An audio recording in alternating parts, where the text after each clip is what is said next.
اللہ اکبر اللہ اکبر۔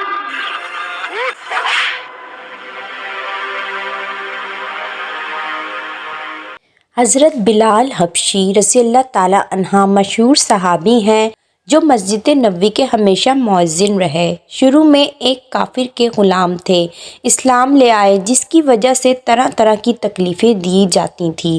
امیہ بن خلف جو مسلمانوں کا سخت دشمن تھا، ان کو سخت گرمی میں دوپہر کے وقت تپتی ہوئی ریت پر سیدھا لٹا کر ان کے سینے پر پتھر کی بڑی چٹان رکھ دیتا تھا تاکہ وہ حرکت نہ کر سکیں، اور کہتا تھا کہ اسی حال میں مر جائیں اور زندگی چاہے تو اسلام سے ہٹ جائیں، مگر وہ اس حالت میں بھی احد احد کہتے تھے، یعنی معبود ایک ہی ہے۔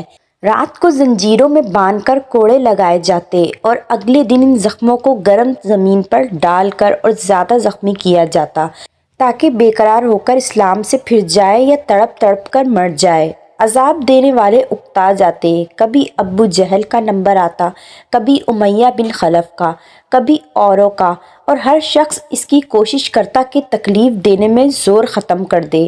حضرت ابو بکر صدیق رضی اللہ تعالیٰ عنہ نے اس حالت میں دیکھا تو ان کو خرید کر آزاد فرمایا۔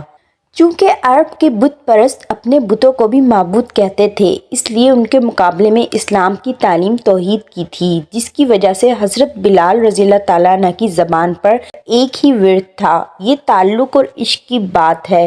ہم جھوٹی محبتوں میں دیکھتے ہیں جس سے محبت ہو جاتی ہے، اس کا نام لینے میں لطف آتا ہے، بے فائدہ اس کو رٹا جاتا ہے، تو اللہ کی محبت کا کیا کہنا جو دین اور دنیا میں دونوں جگہ کام آنے والی ہے۔ یہی وجہ ہے کہ حضرت بلال رضی اللہ تعالیٰ عنہ کو ہر طرح سے ستایا جاتا تھا، سخت سے سخت تکلیفیں پہنچائی جاتی تھیں، مکہ کے لڑکوں کے حوالے کر دیا جاتا کہ وہ ان کو گلی کوچوں میں چکر دیتے پھریں، اور رویہ یہ تھا کہ ایک ہی ایک کے رٹ لگائے جاتے تھے۔ اسی کا یہ صلہ ملا کہ پھر حضور صلی اللہ علیہ وآلہ وسلم کے دربار میں مؤذن بنے، اور سفر حضا میں ہمیشہ اذان کی خدمت ان کے سپرد ہوئی۔ حضور صلی اللہ علیہ وآلہ وسلم کے وصال کے بعد مدینہ طیبہ میں رہنا، حضور صلی اللہ علیہ وسلم کی جگہ کو خالی دیکھنا حضرت بلال رضی اللہ تعالیٰ عنہ کے لیے مشکل ہو گیا، اس لیے ارادہ کیا کہ اپنی زندگی کے باقی دن بھی جہاد میں گزار دیں، اسی لیے جہاد میں شرکت کی نیت سے چل دیے۔ ایک عرصے تک مدینہ منورہ لوٹ کر نہیں آئے۔ ایک مرتبہ نبی پاک صلی اللہ علیہ وآلہ وسلم کی خواب میں زیارت کی۔